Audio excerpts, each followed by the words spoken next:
Hello, welcome to Books and Brews. My name's Jo, and on this episode we're going to be going through my 2025 reads.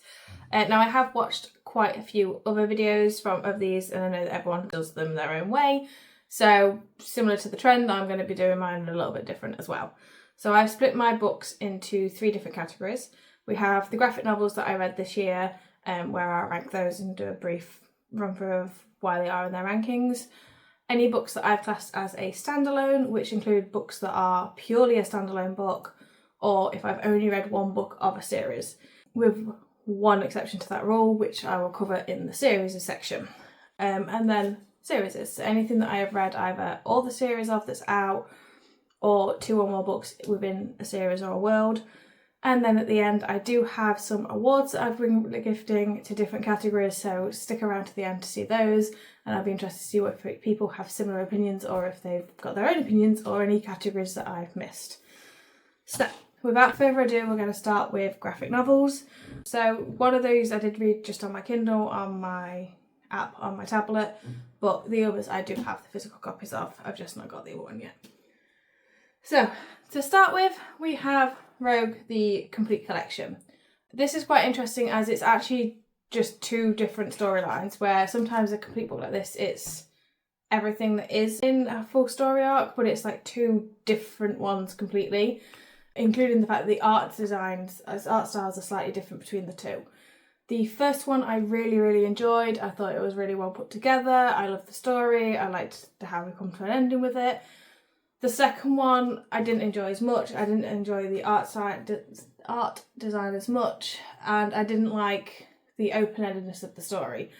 I don't know whether there are more parts of that one that just weren't put into this or not, but overall it kind of it gives the impression that it should be a complete storyline, which we've not got, so it did bring this down to a 3 out of 5. Pop that over there in the 3s.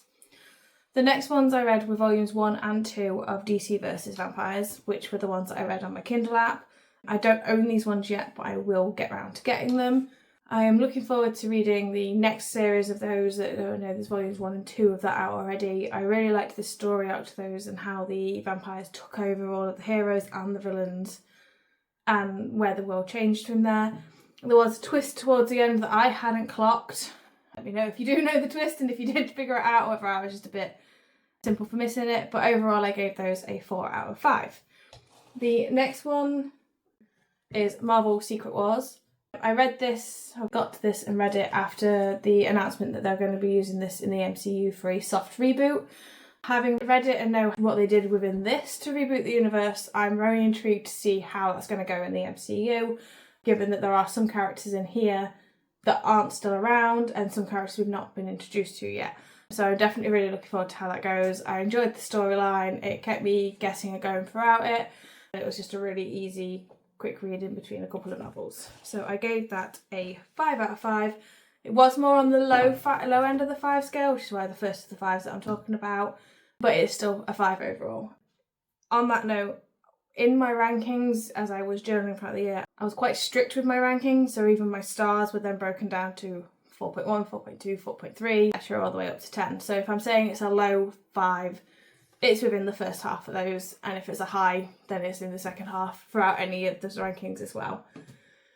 So without further ado, this one got a high 5, Supergirl Woman of Tomorrow. Again, this is another one that I got based off the movies. If those of you that have watched the Superman movie, you do know that we get our introduction to Kara Zor-El, ready for her own spin-off movie, which is completely based off this comic. We have been told that that is literally going to be the storyline, so I read it to see which bits I think they're going to be able to be kept in, and to see where they go with it. It was a really well put together story. I enjoyed it a lot. I did get a little bit nervous about Krypto at the start, but don't worry if you do like Krypto, it all works out okay. So this one was a 5 out of 5 as well. And the final graphic novel of the year is Night Before Christmas, Long Live the Pumpkin Queen. I am a huge Night Before Christmas fan. I didn't know if I was wearing my t-shirt or not. I'm not. I read the novel of this last Christmas, so when I saw this early this winter, I bought it ready to read it at Christmas time this year. I really enjoyed the story. It's a bit of an expansion of what happens afterwards and getting things from Sally's point of view rather than just from Jack's point of view. But no, I really enjoyed this one, and this one got a 5 out of 5, and it was quite a high 5 out of 5 as well. So they are the graphic novels of the year. I'm going to take a quick drink and then we're going to move on to the standalones. So with these, I'm going to start from my lowest rank to my highest rank. The Kindle may get waved around a few because there was a couple of Kindle ones on there that I've just not got the physical copies of yet. And some of them I may not even get because they weren't ranked that high enough to want to continue the series enough other than to get the Kindle versions.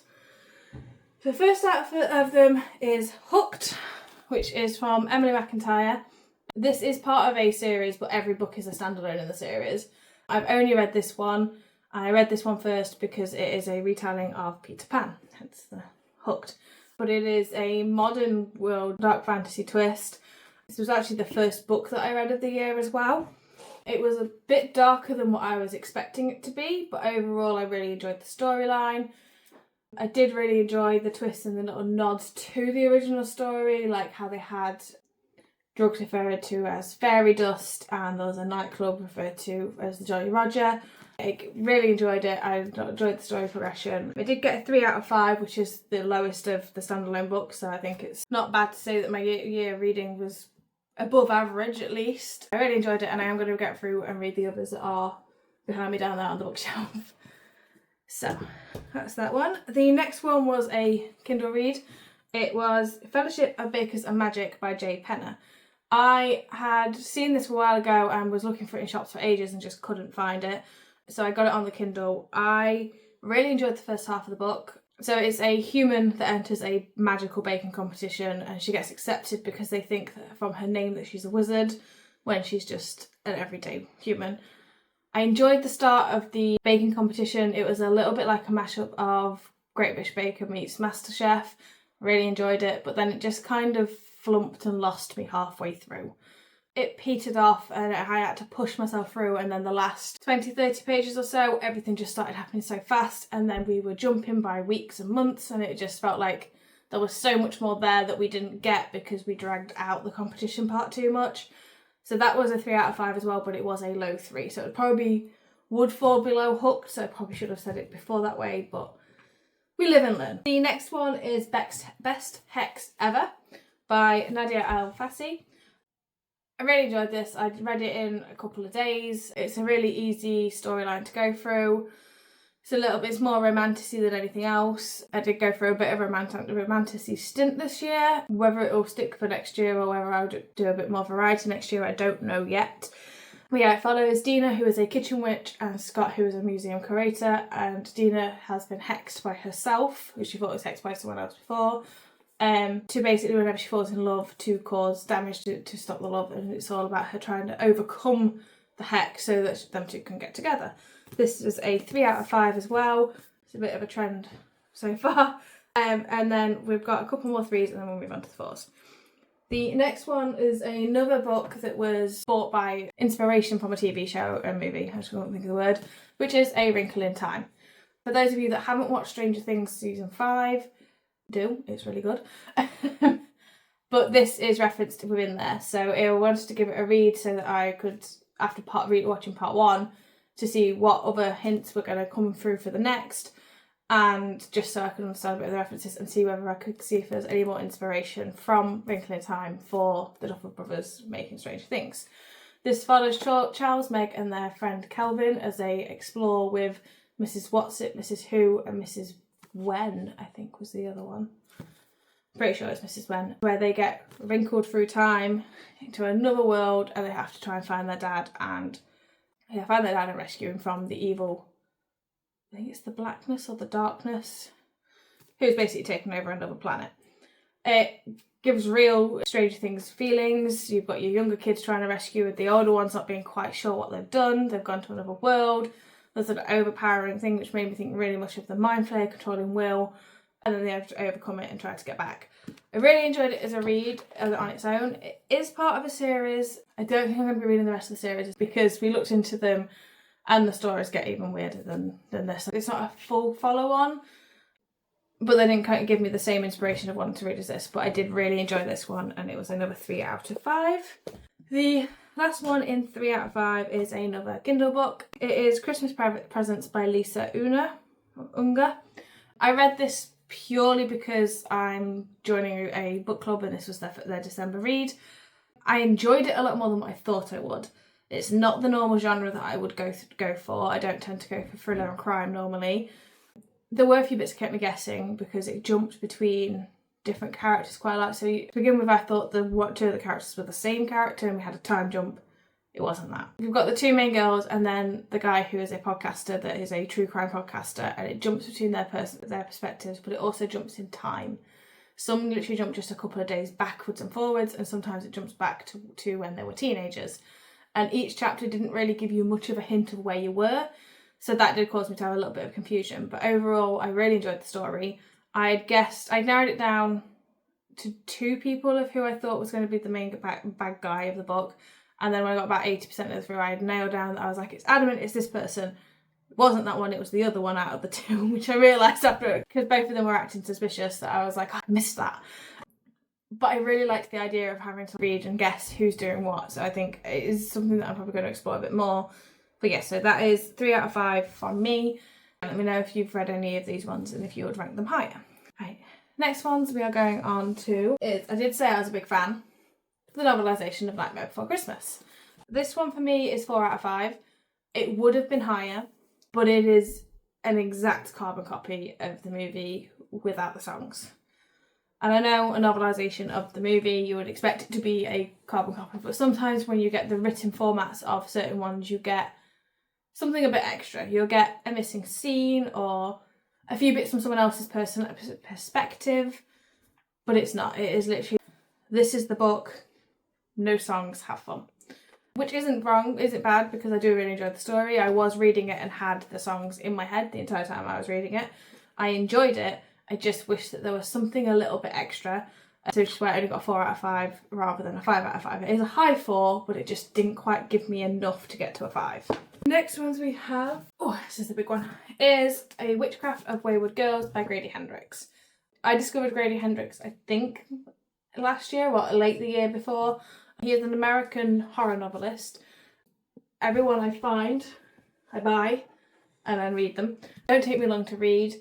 They have a bit of a unique take on them, including this one where it's a teenage girl who is pregnant and is sent off to a home for teenage girls that are also pregnant, where they get renamed a different plant each. So she becomes Fern while she is pregnant to give birth. And then they stumble across books and the girls get into trouble. They start summoning things, trying to do spells to help them summon something more powerful than what they were expecting. I really enjoyed the book overall, as I have done with all the other Grady Hendrixes. It's not my favourite of his, but it was definitely a very anticipated read and I really enjoyed it. So it got a high 4 out of 5 from me. I feel like I'm going to end up with a massive stack and you won't be able to see me soon. Next we have Baby Dragon Cafe from A.T. Qureshi. I don't know if I spelled that right. Pronounced that right. I told you I was in a bit of a romantic-y fix. This is another one where it's a cute little town where everyone has people that have money have baby dragons. And Saphira opens up her very own Baby Dragon Cafe because she's not got the money to have her own dragon, but she wants to be connected to them because her mum was such a big fan of them and she is such a big fan of them, and it's the only way she can be connected to these baby dragons, and she knows she's never going to become a dragon rider. And Aidan, who is a gardener and a reluctant owner of a dragon, as his parents gave him his dragon egg and just left him off with the baby dragon, and she helps him train the baby dragon, and it's them two coming together and them effectively both becoming the riders of the dragon, which is a bit of an unheard thing. I do have the second book in the series, which I think is going to concentrate on another person in the town. I think it's one of those ones where you meet the characters and then the next book is for them. I'm really looking forward to reading it. I just haven't got to it this year. Overall, I really enjoyed it and it is a 4 out of 5. So the next book that I went for is a bit different from my romanticism and my horror. It was a biography. So this is by Becky Lynch, which is The Man. For those that don't know, Becky Lynch is a WWE wrestler, and this is her biography of how she got into wrestling, her life growing up in Ireland, her teenage years, and then how she got across to WWE, including her coming back after having her baby girl. Normally autobiographies I listen to as an audiobook, so this is probably one of my first audio autobiographies that I've actually sat down and read it all. It kind of changed my perspective of autobiographies, and now I don't want to just sit and listen to them because I love being able to flick through the pictures And it was just a nice break in between some heavier reading to come in, read this, and then like a little reset and then go back to it. She's one of my favourite wrestlers because me and my husband watch wrestling quite a bit, so it was a birthday gift as well because she's one of my favourite wrestlers. I really enjoyed it. It is a high 4 out of 5 from me. I think the only reason it didn't get 5 out of 5 is because I had nothing else to base it off of for autobiographies, to bounce off of whether there was anything missing. There was a few bits when I was reading going, oh, but I wanted to know more about that, and you've just jumped a few years, which obviously is because of the important parts of her life. She can't just go, here's my diaries for the past 20 years, guys, go read all of these thousands of pages. So it got 4 out of 5 from me. So that is that. And then this one it is part of a series, but I only read this one this year. I read the other one last year. It is Sungbringer by Hannah Kanner. I really want to say Hannah. So I read Godkiller last year. I got absorbed in it. I think I read it in about 3 days. This one, because it had been so long between reading them, because I got that one in paperback, I wanted to wait till this one came out in paperback. I started reading it, and I knew Kassan and Inara and Skedi, and then I was like, who are you again? How are you connected to the overall story? And so I lost it a little bit. So it did take me quite a while to push through the who's who. And obviously book 3 is out, and it is a trilogy. So my plan is, once I know the date for book 3 coming out, I'm going to reread books 1 and 2, because I know I loved book 1 so much. To find this one being a push for the first 100 pages or so was a little bit disheartening, so it did take me a lot longer to read than book 1 did. So I will reread book 1 and 2 ready for reading book 3. This was another 4 out of 5 from me. And this one is my next one. So as I've had some that are from books that are becoming movies, this one is a bit of a different one. So this is Tusk Love, which is written by Thea Guanzon. So this is based off of From Within Critical Role. Anyone that has watched Critical Role, I've not even watched the series that this is on about, but we knew it was coming out, and to be fair, I picked up the book, was reading the blurb in the shop and was like, this sounds really interesting, and then realised it was a Critical Role one. So it wasn't one that I picked up and went out looking for, knowing, but it really intrigued me. I loved this book. It does make me now want to go and watch that campaign, and I have to show you this. So the cover has got 2 covers on it. So you've got the book cover that they go out, and then they have on the inside the one that was written as if it's got the praise written from the characters within Critical Role and all their different characters, which I just thought was really, really cool. So I want to show you that. This got a high 4 from me. It follows Guinevere, who is a noble daughter, and Oscar, who is the orc. And they end up in all sorts of different mischief. She's got this power that she can't control. She's basically got a fire spirit in her amulet that's connected to her, and her family are trying to marry her off quickly because they're going bankrupt, and the husband-to-be wants a powerful person, but these two find each other on the road, fall in love, live romanticy. What a shock. But yeah, it was a really nice cozy read. I read it in autumn and it's got very autumnal covers. So yeah, so 4 out of 5 from me, and I am intrigued to read some other Thea Guanzon books as well now, because I really like the writing style. Following on from one inspiration to another, this one is Mickey 7, written by Edward Ashton. This I got and read because I want to watch Mickey 17, the movie. Obviously the main difference between this being that this is only Mickey number 7 rather than 17, so the movie, they've obviously added some incarnations of him to fluff it up a bit and do some montages. So basically the basic premise of this is Mickey 7 is an expendable. So the original Mickey Barnes signed up to be in a missions expendable through space where they're going to try and terraform a planet, which means if there's something dangerous, they send him in, he uploads to a link to the computer and they reprint it, and then if he dies, they reprint another body, put the memories in, and off he goes.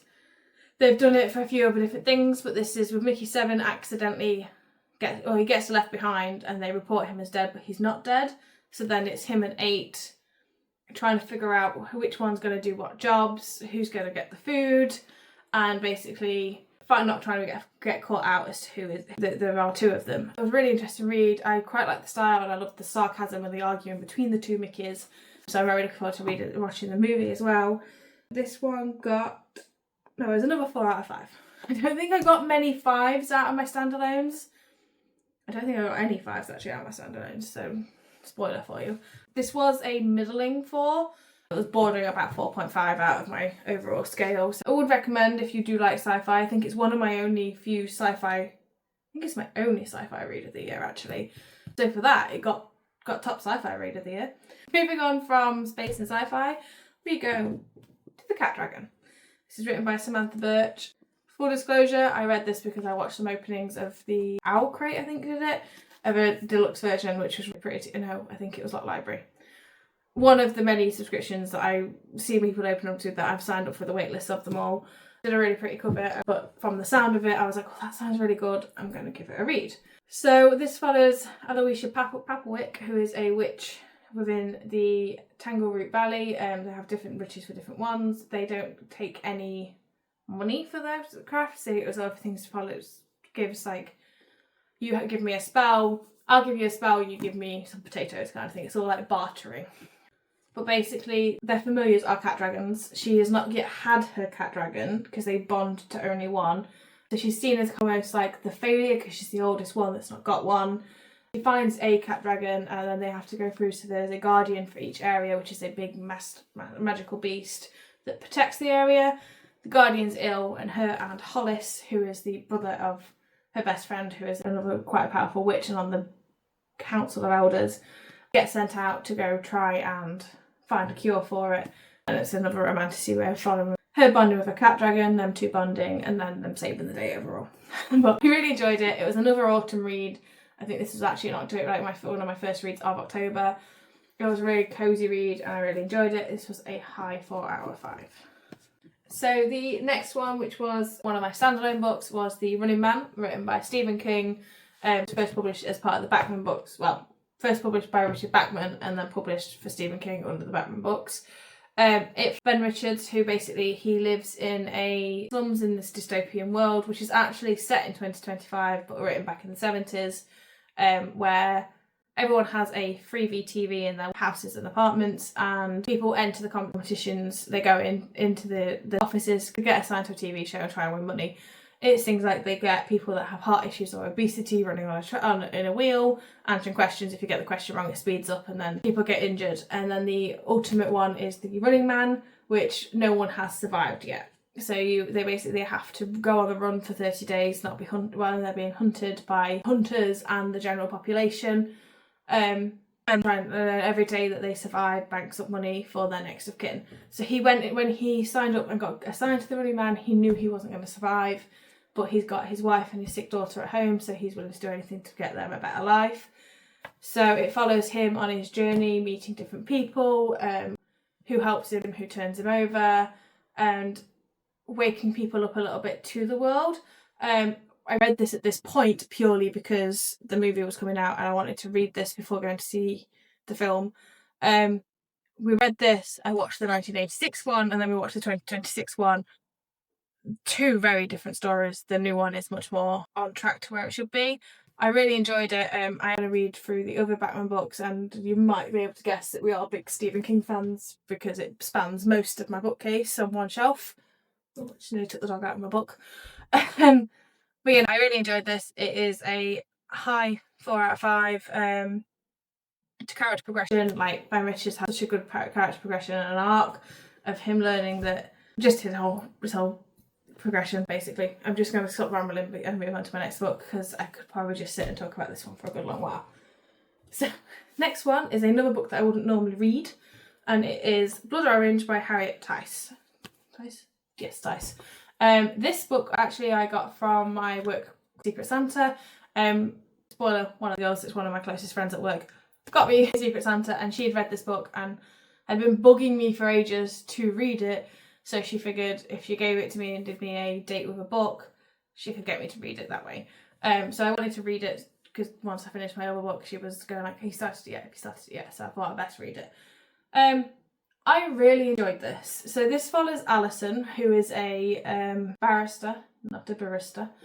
She's a barrister in court, but she is married to her husband and has a daughter at home, Matilda. But she's also having an affair with a officer that instructs them with work quite a lot. So it follows the relationship of her going out for drinks most nights after work. So the husband's like, "Oh, you're an alcoholic," and struggling with stuff. the relationship between her and Patrick, who she's having an affair with. And then the relationship is deteriorates between her and her husband saying how she's a bad mum and everything. And as she's defending a woman who is being charged with committing murder for murdering her husband. So as you're reading it, you get the parallels between this woman that was being manipulated and abused basically by her husband, and the parallels between Alison and her husband and the way that he's treating her. There's very similar things that happen between the two of them. There's quite a big twist at the end, which I knew something was up with the husband, but I didn't guess what that was. And overall, I really enjoyed this so much more that I think it's opened a whole new genre of book for me. It's a 4 out of 5. I think it wasn't a 5 out of 5 because I've not got other ones to compare to.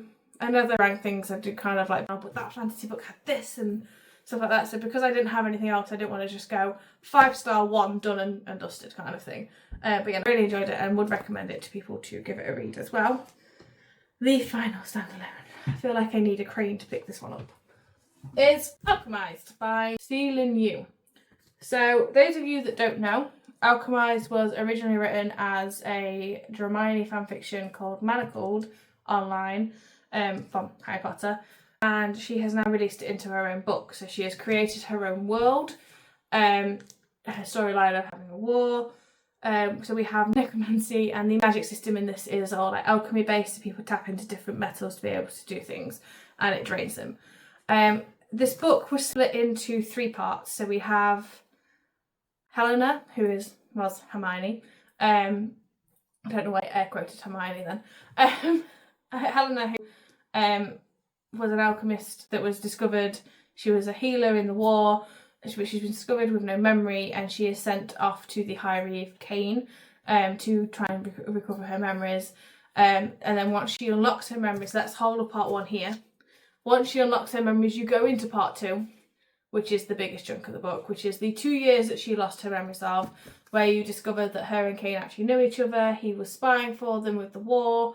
And Cain, by the way, is also obviously Draco, because it was a Hermione. And then having their romance and the end of the war and how it all fell apart. And then you've got this bit at the end was the how to bring it all together. So how they ended up escaping and living their own life. I really enjoyed this overall. My biggest gripe is the pacing was a little bit off. The start part worked quite well. It probably could have been a bit less if we could have like skipped time a bit without it having to be every day of she wanted the castle, the house, she's scared to leave it in the dark on her own, she goes for a walk outside. It could have been shorter. The same for 2. So the first chunk of part 2, well, probably about 2/3 of part 2, is literally them bickering the entire time as they're trying to, and then falling out and everything, and her healing him. We had probably about 4 chapters of it being every day her going and healing him, and then we jumped 2 months just magically. It was like, but what was how? Because it was kind of like it got left on a cliffhanger, and then we just jumped time. So it was almost like she didn't know where she wanted to put that in, what they wanted to put in that gap, so we just skipped it. And again, when we got to the end of the book, we jumped 10 years, 2 years, 10 years. It was just so jumpy that I kind of like, it was almost like they were running out of time, or pages in the book, because it is a hefty book. But overall, I did really enjoy this. I think the magic system worked really well. It really gave me feelings of the Mistborn books from Brandon Sanderson, with it being alchemy based. Other than knowing that it was a Harry Potter fanfiction originally, you can't tell that. Although I did spend a lot, because I knew I spent a lot of the time reading it, guessing who's who out of the characters and who's a completely new character. But yeah, no, I really enjoyed it. I would recommend it for anyone that does like fantasy books and with a bit of dark romance and a little bit of characters that are a little bit morally grey. There are some bits, and there is a warning section, I think it's at the back, of bits that are included in it. So if there is anything that could be a trigger warning, if you do check them at the back before you read it though. But yeah, overall this was another 4 out of 5, and that is it for the standalone ones. So that completes all of the standalone books for 2025. So I'm going to move on to my different series now. I'm going to start with these ones which were mostly a reread, which was the Harry Potter series. It started because I read the Ghost Child screenplay, And then I was like, oh, I want to reread them. And I was gifted this for Christmas, so I wanted to read it.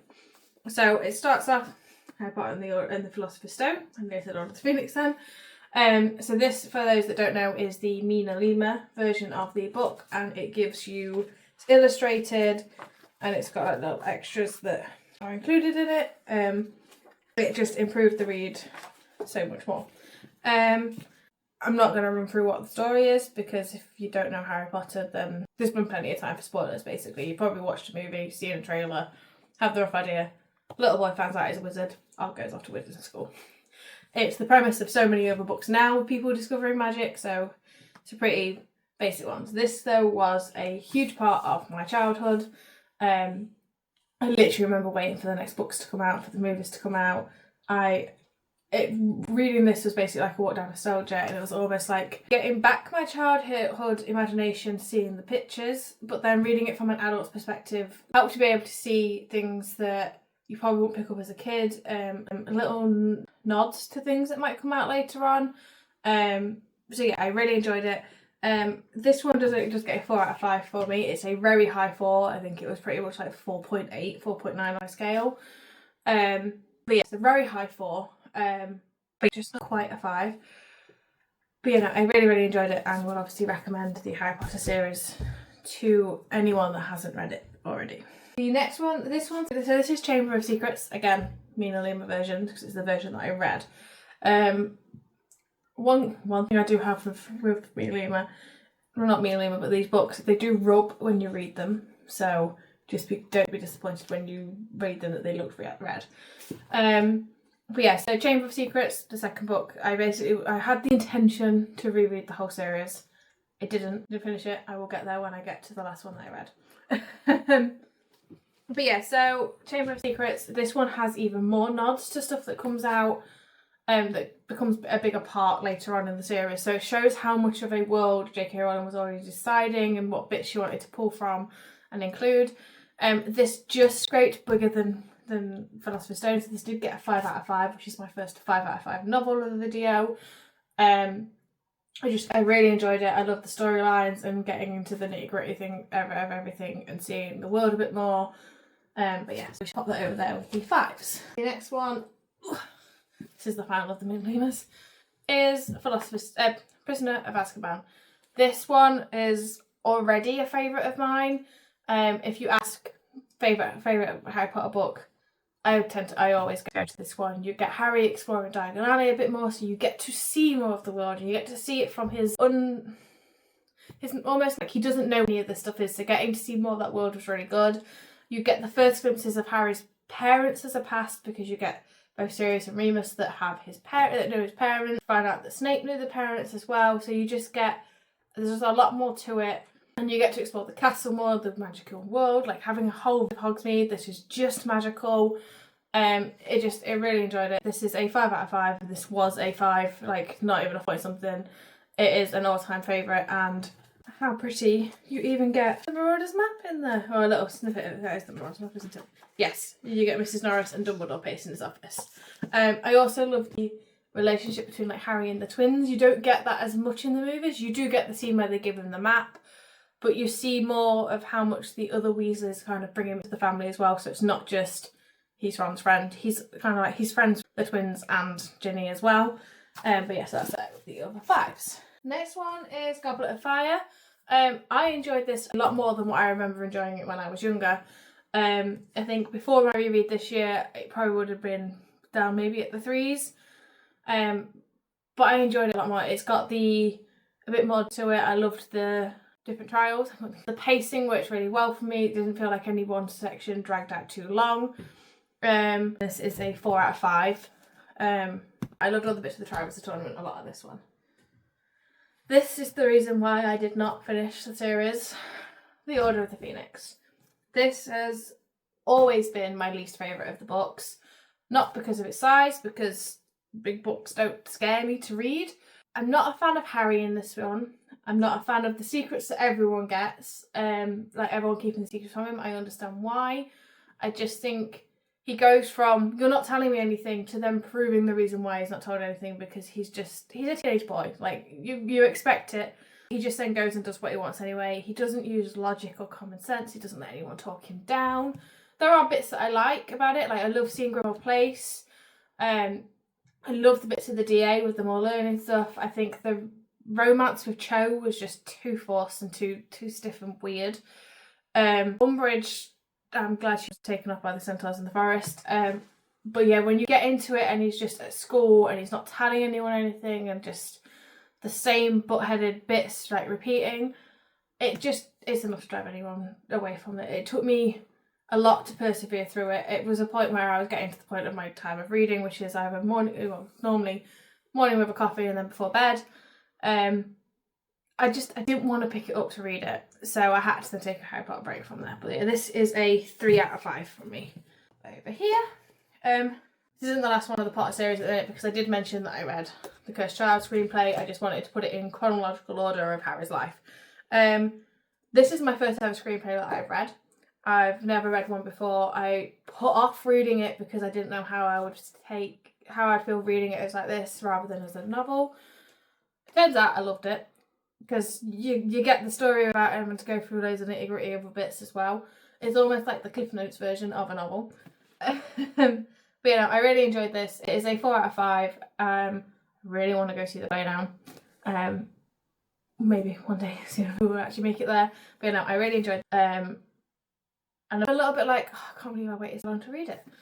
But yeah, so that is another 4 out of 5. I'm definitely running out of space of where to stack myself. So the next series we're going to go on to is the Dream Harbour series by Laurie Gilmore. I read the 2 books that came out this year.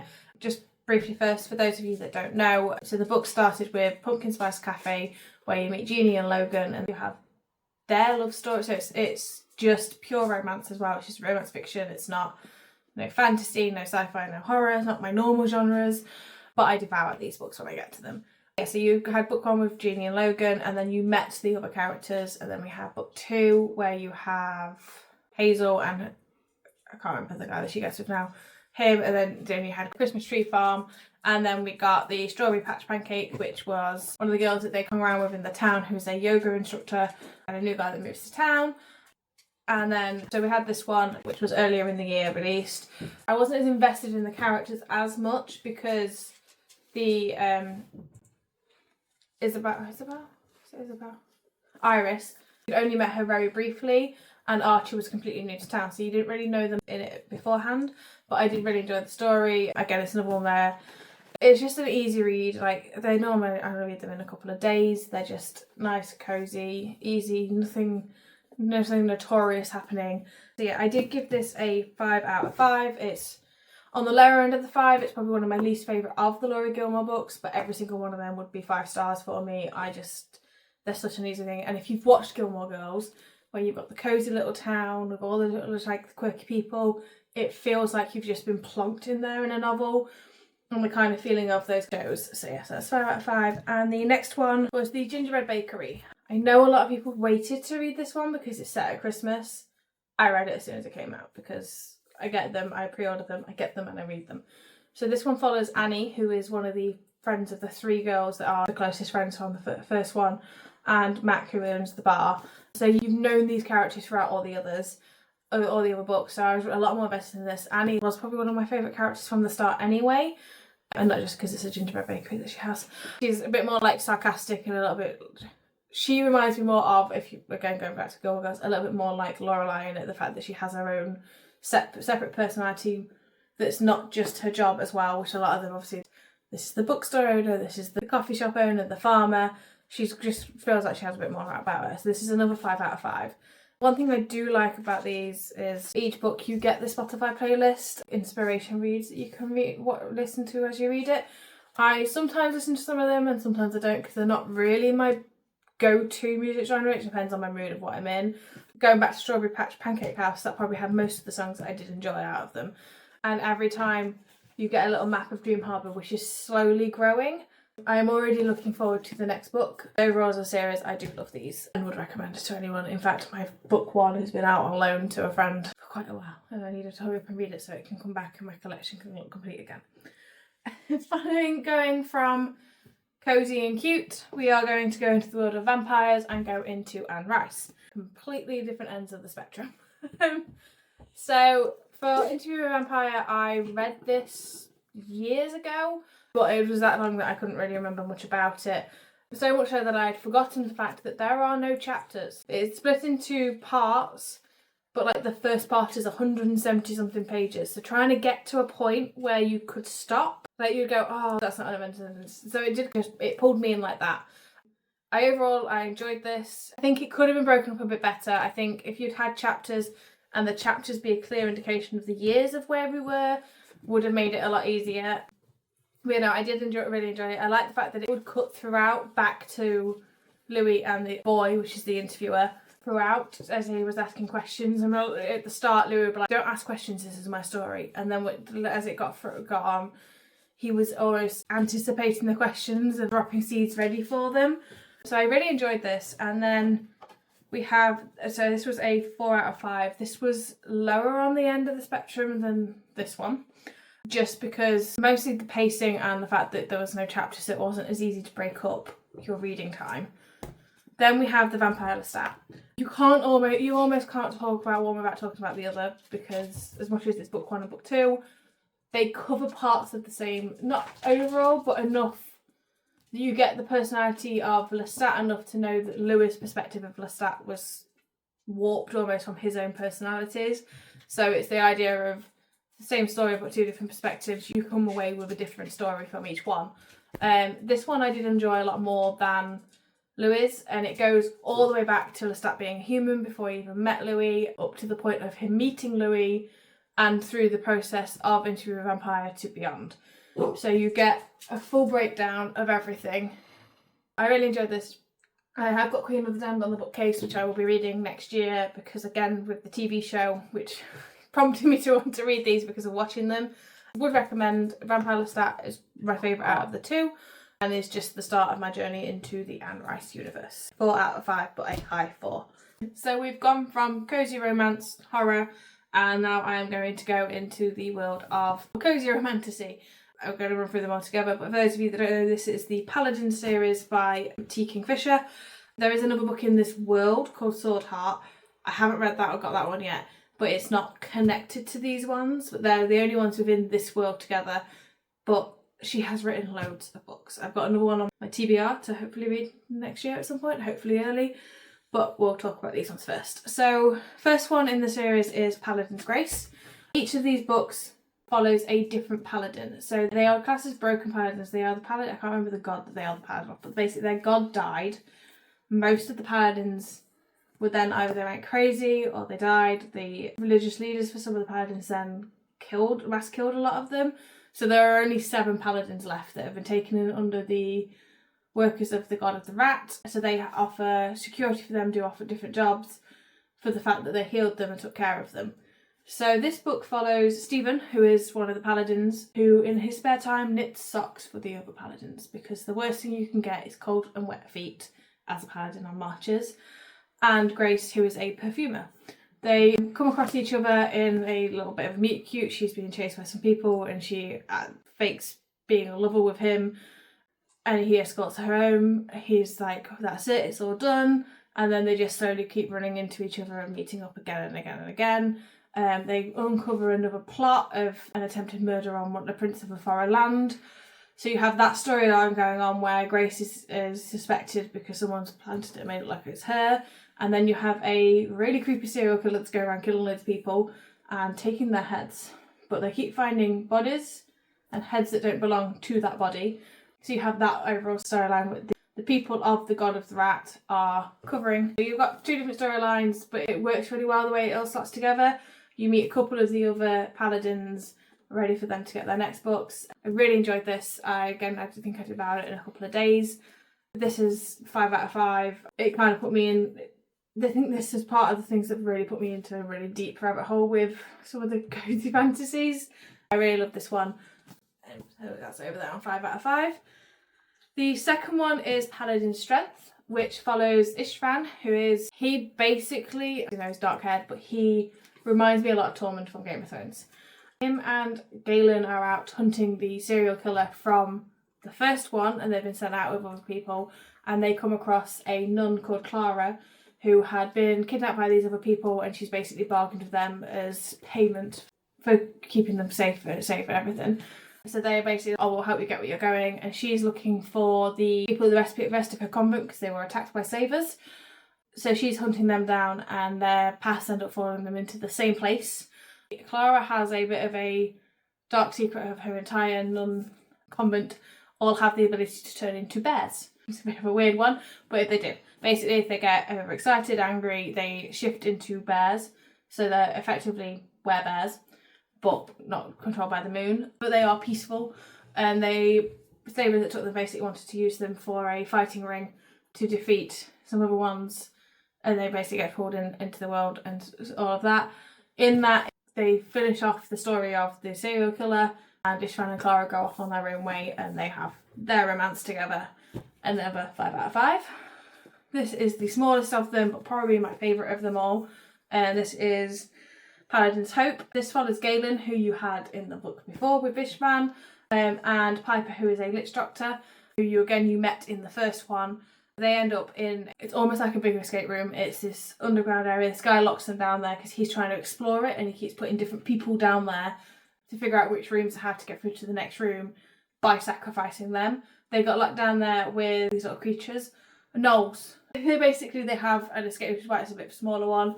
And again, they have their own love story of coming together. But Galen is probably my favourite paladin, just because I think he's one that I connect to most. He reminds me a little bit of me in personality-wise and his own self-consciousness and everything. This is probably my favourite of them, and 5 out of 5. So this is Freya, everyone. She's upset that she's not got fuss, but she's going to have to sit next to me because her sat on me isn't helping. There we go. I have a needy dog. And then the final one of the series so far is Paladin's Faith, which follows Shane, one of the other paladins, and Marguerite, who you meet in the first one, who is Grace's best friend. And you have Ren in that one, who is one of the few, there's only 2 female paladins. They end up going to court to try and find different killers and stuff, and who's trying to kill Marguerite, and basically unlock, trying not to ruin too much of it, but basically in the overall world of things, it works for the bit where the rats, so Shane is sent and Ren to try and uncover, because Ren was the daughter of a noble, so she has noble blood to be able to get invites to this area, and it's obviously it's the love story of Shane and Ren. In this one, we come across different demons that are poured into the world, and there are other paladins whose job are to defeat demons. Shane was nearly one of those paladins, but the god did not choose him. So you uncover in that at the end because he channels through him, because the god knew that he needed to go to the other god because he needed to be there for the other paladins. Again, 5 out of 5. I'm hoping, because there are 5 paladins, that we get 3 more books. I forgot to say, at the end of book 3, Piper has a gift where when he touches a person or an object, he sees how they die, which is why he's the lich doctor. He can find out what killed them.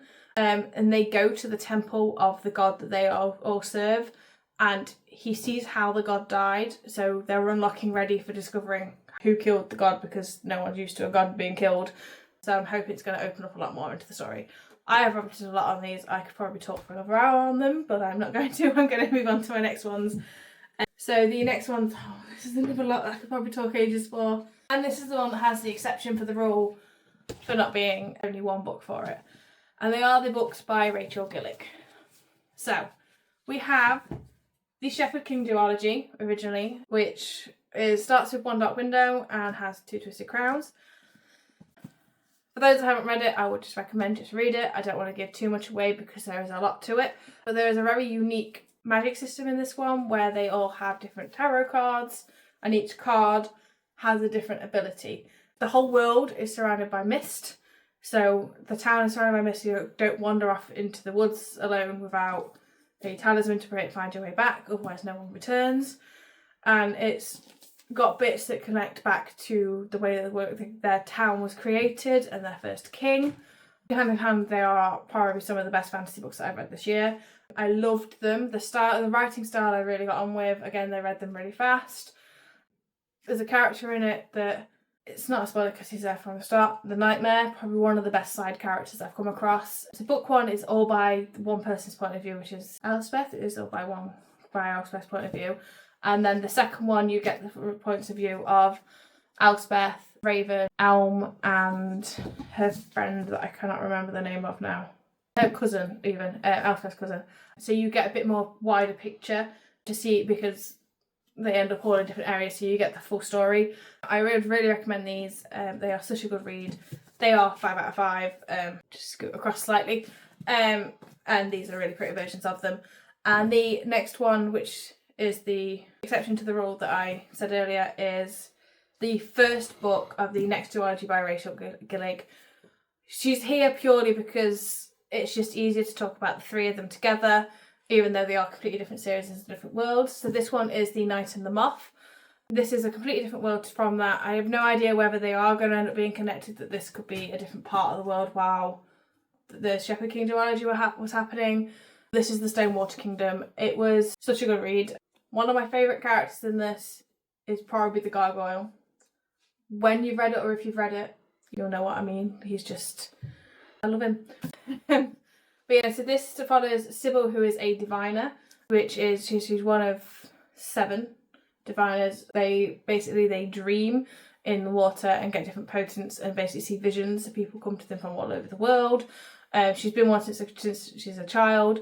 And basically she's coming to the end of her 10 years of it and she's going to be released. And then she ends up on a adventure with the newest king, trying to find a way to overthrow the magic system and completely redo it. Again, don't want to give too many spoilers away. This one I think I enjoyed slightly less than the duology as a whole, but I think that's probably because it's incomplete, so I want to know the rest of it. But I think the world building in this was a lot better than The Shepherd King, because there's more to it for a start. It's not just one small bit, and you explore a lot of the world and you explore their different cultures within that world. So would recommend. It's another 5 out of 5. So it's just going to stand over here with the other beautiful hardbacks. We are nearly to the end of my books of the year. The next ones are the Fourth Wing series by Rebecca Yarros, which is the Imperium Saga. I don't know if I'm pronouncing that right. There's a lot that I probably don't pronounce right in that. I just go with it. I've listened to the audiobook at the minute as well. Some of them I know I've now spelt right. So we will start first with Fourth Wing. I bought this over a year, like so the end of last year, with the intention I was like, I'll read it before Christmas last year. I didn't. And then I think I was kind of like, is it as good as the hype? Is it one of those books? Is it just been grabbed up by everyone? Is it not as good? And I read it, I really enjoyed it. I explained it to people when I was talking about it. It was almost like a bit more grown-up Harry Potter, so more adult characters, meets Hunger Games, with the fact that you could die at any minute. There's so many different trials and tribulations they have to go through. So this follows Violet and her basically told she's got to become a dragon rider. She was originally going to become a scribe like her dad, and her mum was like, no, you are my daughter, you will become a rider. So it's her entire adventure through her first year, through crossing the parapet, which is basically just a stone bridge. If you fall, you just fall to your death before you even get to become a student. To bonding with a dragon and all the adventures that go from there. I know a lot of people have read them, so there's probably not many people that could spoil. I probably will be doing an episode about this as a whole, so I don't want to rabbit on too much. But I absolutely love them. I think I devoured them quite fast for the size of them. It's another 5 out of 5 from me. I'm pretty sure, yeah, the 3 books of the series that are out so far are all the same ranking. I think this one, it's just kind of that thing where it's the first one, so you kind of have that, it's the not the best one, but it's your introduction to the world, so it's the highest ranked out of the 3 so far. There. And yes, this does annoy me. This is Iron Flame. It annoys me that it's the only one in paperback currently, but it's because I did actually have Fourth Wing in paperback and I've got it in hardback now, so I just need to get this one in hardback so they all look nice together. I enjoyed this one not as much as Fourth Wing, because I think it's kind of parts in it where Violet irritates me. There's parts in it where I'm like, I get that you didn't like the fact that you got betrayed, but you're also not telling the whole truth. So there's a lot of bickering backwards and forwards. I do love the overall world in the whole of it. I think Rebecca Yarros has done a wonderful job. I've not read any of her normal romance books, so I don't know how that differs in her writing style, But overall, I think it's really well done. It's really well thought out. You've got your points of the world. You've got your politics within the greater world and then the smaller world. Politics of the dragons. It's just done really well. But you know, this is also 5 out of 5, but it is just slightly less on my scale from Fourth Wing.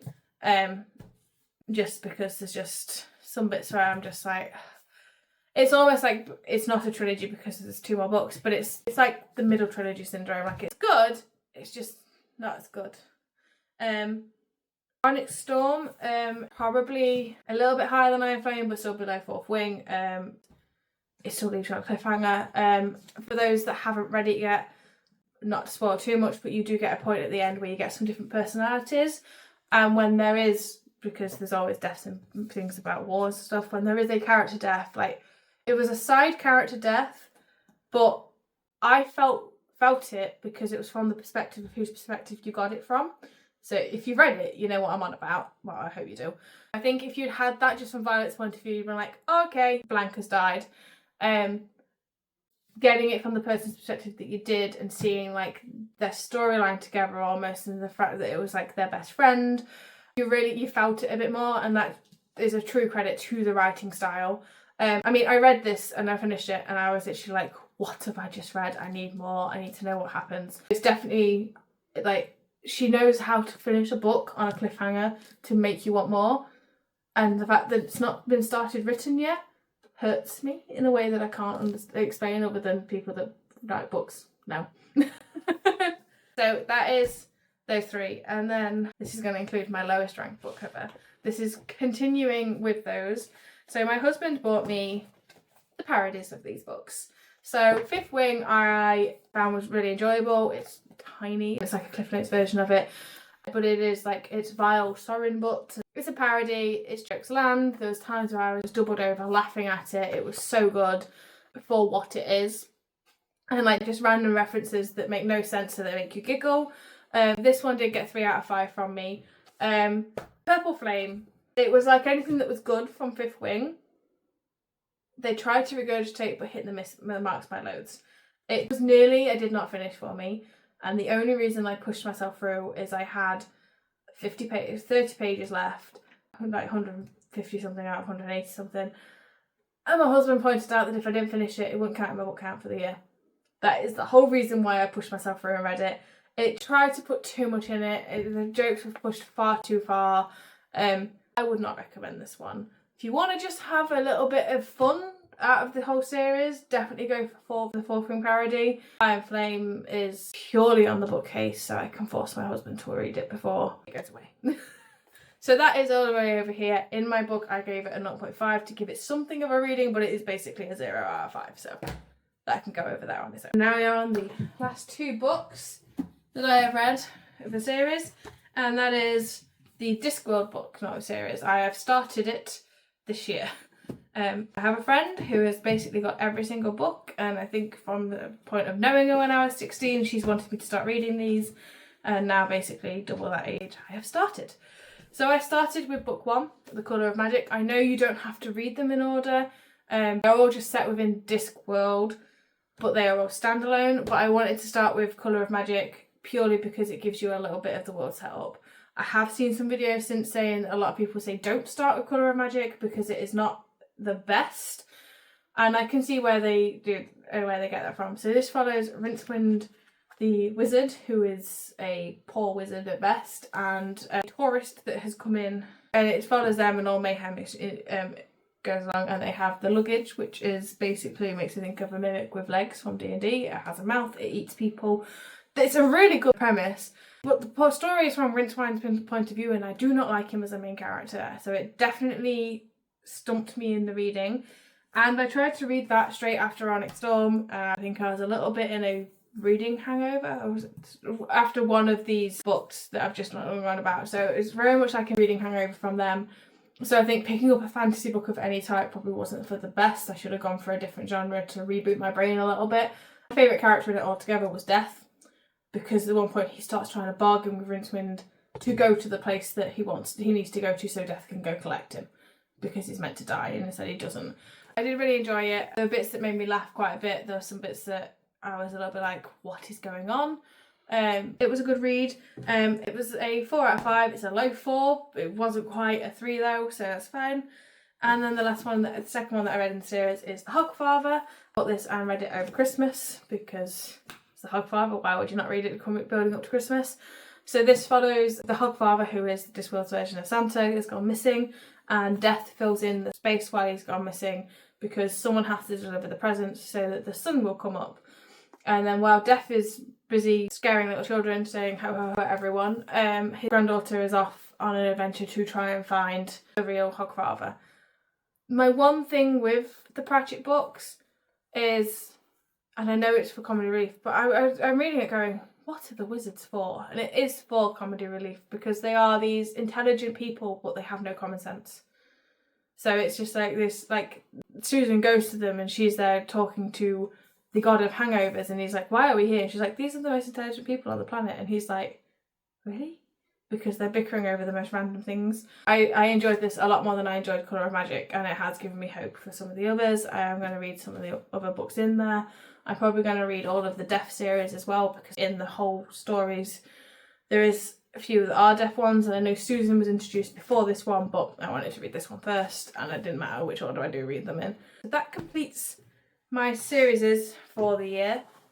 Stick around and we're going to go do the awards. Before we go on to the awards, I just wanted to touch base of my current read.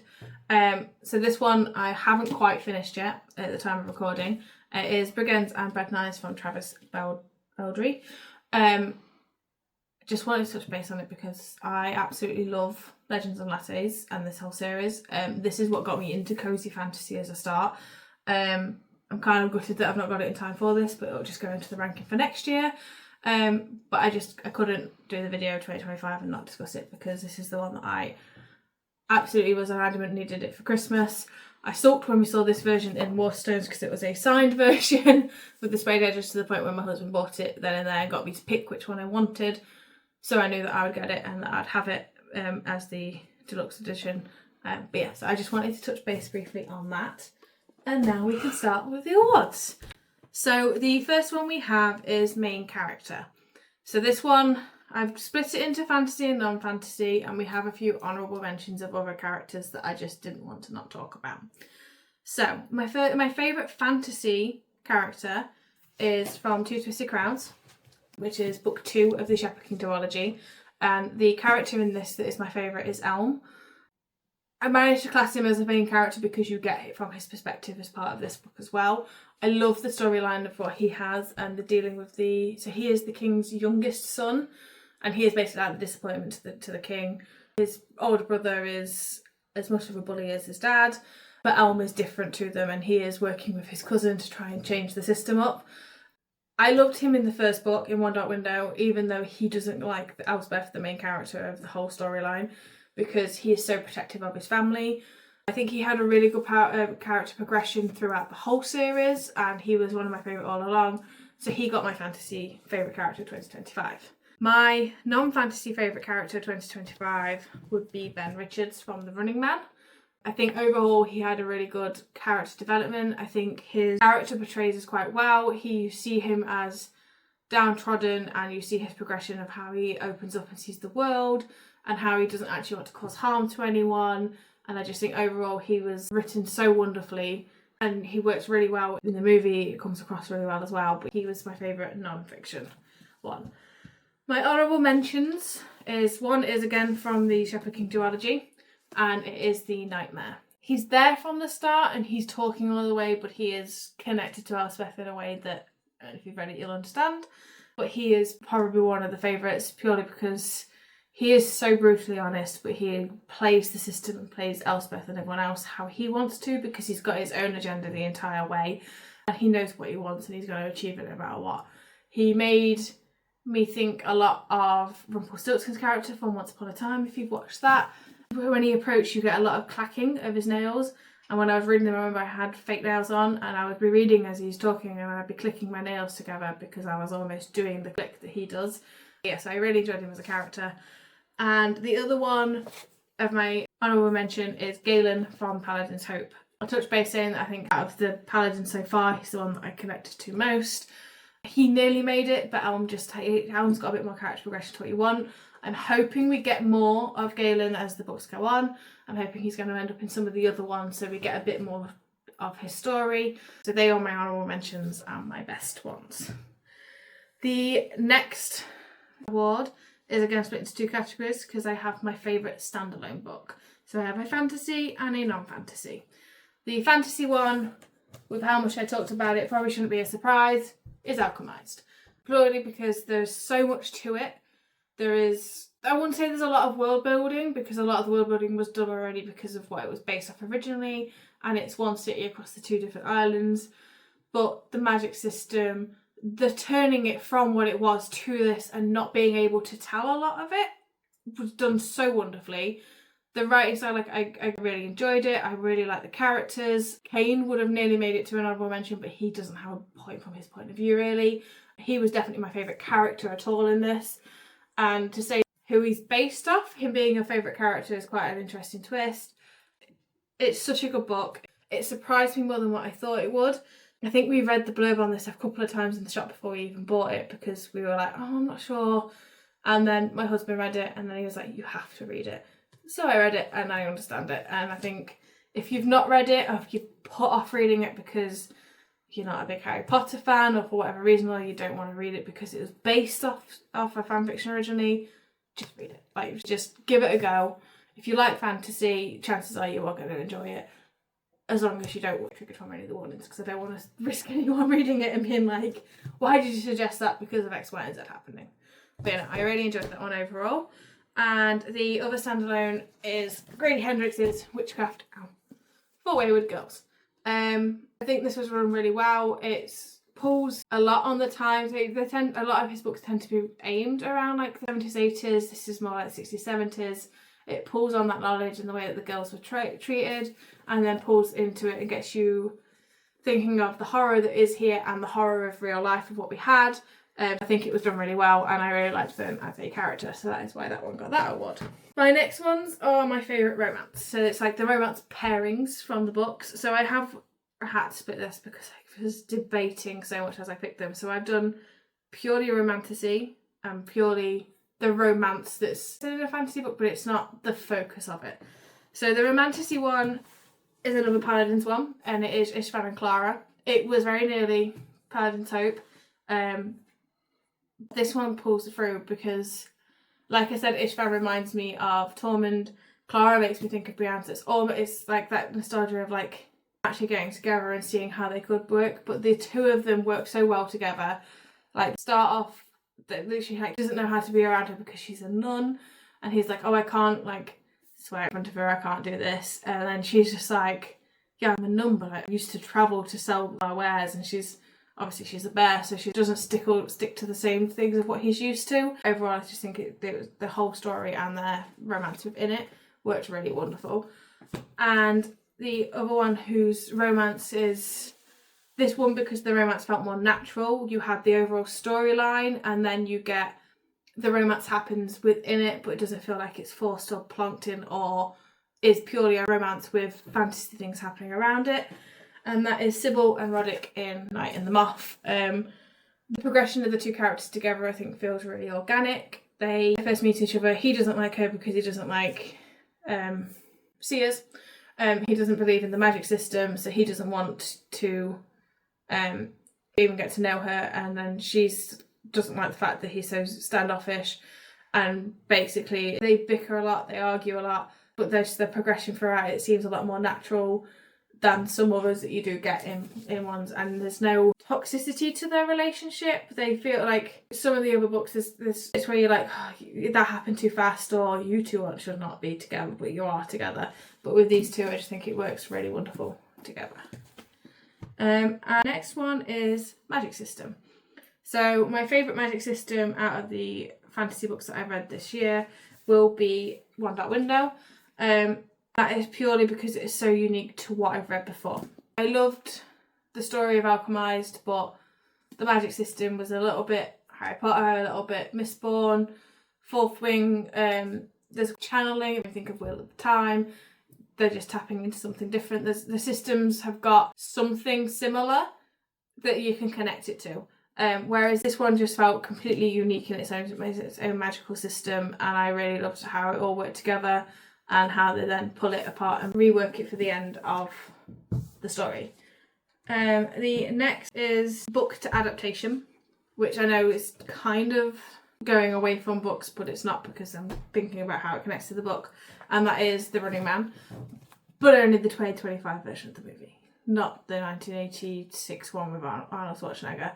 The 2025 one feels like you have just been plonked in the book. Like, there are some changes, but you can see why they have for the pacing of a movie. There is a change to the end, but it's significantly done because of how it was written. This was written before 9/11, and the ending of what is in this, if they put that on the movie, like, they were worried it would trigger a lot of people. This is a slight spoiler, so if you've not read or watched it, but in the book, he does fly a jet into the big tower, and they didn't want to do that. With saying it's a spoiler to 9/11, I kind of gave that away anyway. But other than that, this is probably one of the ones that I've read this year, really, that has so much spot on points. Obviously, things like Harry Potter, there was so much that they couldn't put in the movies that you can't expect them to put everything in. But overall, the storyline, the adaptation, the way that Ben Whishaw was played, like, you can see him in the book. The pages in the book, it just comes really well. The next one is world building as a whole. So again, this one has two categories. I've done young adult and other, those are adult books. So it won't be a surprise with the fact that I've included a young adult, but the young adult one is Harry Potter. Like, the world that was built, like, people still go to the tour. Like, we went to the tour multiple times this year because people want to see the world, but the written world as well, it's done so well. It all intricates together.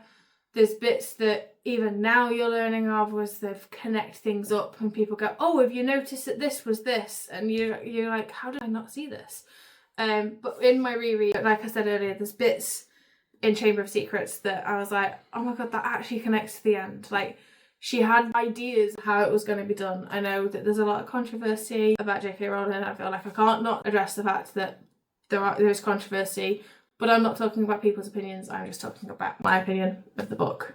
But yeah, so overall, the world building was done. It was just really well done. That's my young adult one.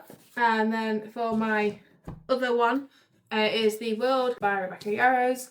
I just think, I know I kind of touched this when I was talking about the series, I just think the world's done so well. It's been thought out thoroughly. You have your politics of the school and how things go, and then the politics within their Providence, and then the politics of the whole Providence, and then the politics of the country, with the continent, with the isles off the continent. It's all pulled together really well. The system works really well together. I just think the world building is done really well. I've said it about 4 times. And I like the fact that the way that you learn about it is Violet trying to calm herself down. So it's not like, as you're reading, you're going, oh, how do I know this? Like, they hint to it before, and each chapter has little snippets in the front of what that section's going to be about. And almost then, like, you can pull on going, oh yeah, I read about that in that bit of the book, which is from different textbooks that they would read in the world. That's done really well. I have to stop saying that phrase. And then the last award is Discovered Author, and I should not have put that book down because my favourite Discovered Author this year is Rebecca Yarros. I'm sure it's not a surprise with how much I have rabbited on about the books overall. I'm not going to keep going because we'll probably be for at least another hour.